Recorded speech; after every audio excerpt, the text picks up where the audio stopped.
প্রথমে আমরা আমাদের খাতার মাঝখানে সুন্দর করে একটা বড় ২ লিখব। এই ২-এর ঠিক মাথার অংশ থেকে আমরা একটা ছোট্ট গোল বৃত্ত আঁকব। এবার ২-এর মাঝখানে একটা ছোট বাঁকা দাগ দেব। এখন ২-এর নিচের অংশ থেকে সুন্দর করে বাঁকা করে হাঁসের বডি এবং পেছনে দিয়ে দেব ছোট্ট একটা লেজ। এবার এই মাথার বৃত্ত থেকে একটি বাঁকা দাগ টেনে নিচের পেটের অংশের সাথে মিশিয়ে দেব। চলো এবার হাঁসের ছোট্ট একটা ঠোঁট আর একটা মিষ্টি চোখ এঁকে ফেলি।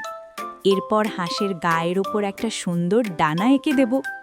আঁকা হয়ে গেলে আমরা ইরেজার দিয়ে বাড়তি বা অপ্রয়োজনীয় দাগগুলো সাবধানে মুছে ফেলব। আর যেহেতু আমাদের হাঁসটি পানিতে সাঁতার কাটছে, তাই আমরা নিচে ছোট ছোট পানির ঢেউ এঁকে দেব।